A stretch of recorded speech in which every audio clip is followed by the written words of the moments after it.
thankful din ako dahil in a way, nasa okay yung pangangatawan kahit nasa pandemic, nakakapag-workout pa rin at exercise for my age.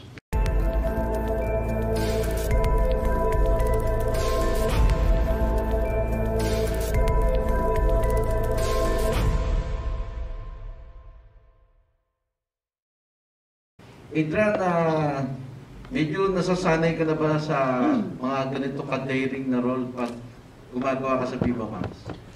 Nahirap masabi sa mga ganitong mga role kasi actually this project just landed on my lap last minute lang. So originally I wasn't the actor, supposedly yung sa lawyer.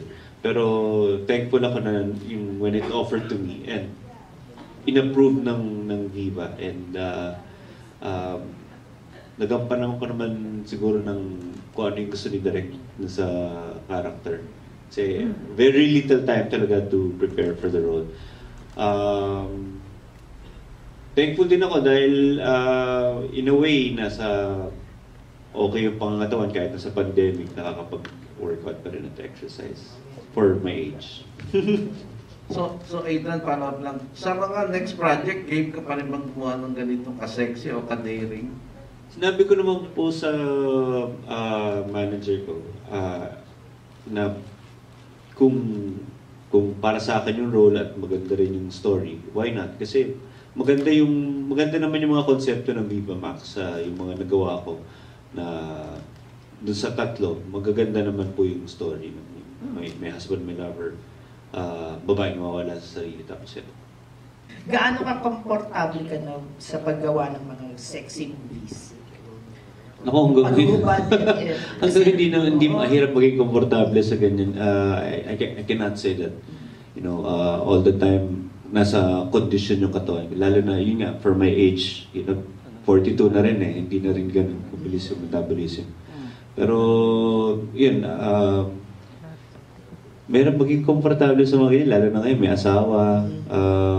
Siyempre, pinapaalam ko sa kanya lahat ng mga ginagawa ko at tatanggapin ko. At although hindi naman siya yung nagsasabi na approve niya or hindi, pero kinukuha ko yung thoughts niya about a certain project. At kung maganda yung story, go. Wala naman siyang...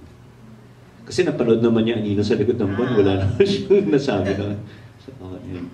May sinasabi sila na every person has a wild or different side. Ano ang wild and different side? I think for me,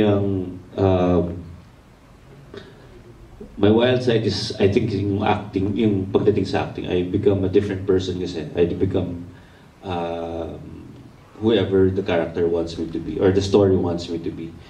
So, doon ko lang nalalabas talaga lahat. Yung pagdating sa acting, yung nawawala talaga yung hiya ko, nawawala yung inhibitions ko. Pero sa totoong buhay, medyo tahimik naman talaga. Nag-start ka as wholesome kasi napanood ko kayo dati yung parang series, telemovie na ginawa mo sa GMA. Pero ngayon, anong feeling pag may pinabibinyagan sa'yo ng mga bago sexy star? At the same time, ano bang pakiramdam pag ikaw na yung ginagawang peg ng mga sexy actor? Wow, sobrang sobrang nakakatuwa naman na ako yung ginagawang peg. Pero so far yung mga nakakatrabaho ko naman sa Viva, like si Kylie, nung first movie ko, nakagawa naman siya, Housemaid, tapos meron pang isa, bago namin ginawa yung May Husband, May Lover. Si Cindy, meron na rin nagawa. Same with Ayana Misola, nakagawa na rin siya.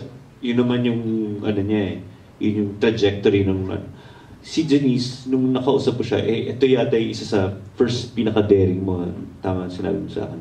Nung sinabi mo sa akin, sabi niya sa akin, ang dami niyang, first time mo na ang daming kalabsin dito. So, ito yung parang, sabi niya, sobrang daring nung hiningi ng character nung Cara Cruz.